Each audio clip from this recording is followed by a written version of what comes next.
We've requested our weather data and passed the JSON we got back.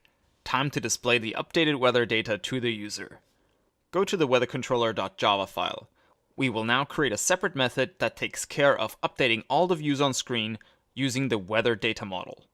Can you use the data stored inside the weather data model to update the mTemperature label and the mCity label text views?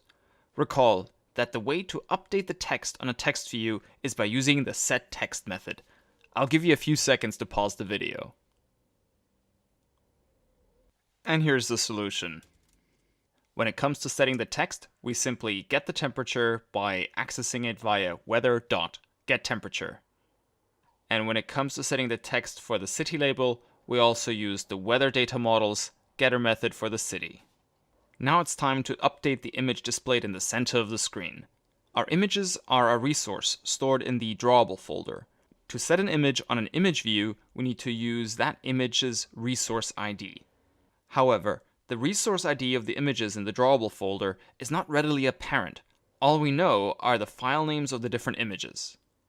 To get a particular weather icon's resource ID, we use getResources.getIdentifier. And the getIdentifier method takes three inputs: the file name, the resource folder of where to look, as well as the package name.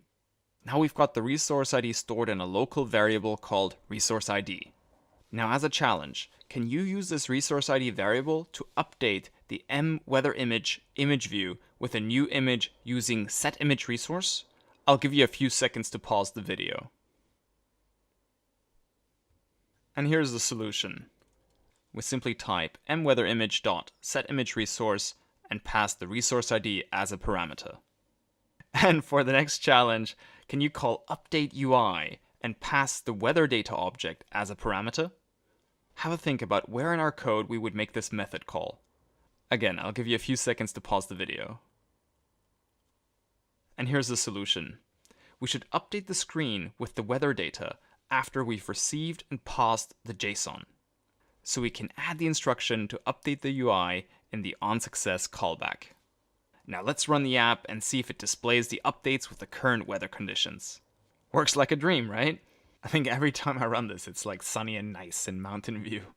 It makes me wonder how they get any work done.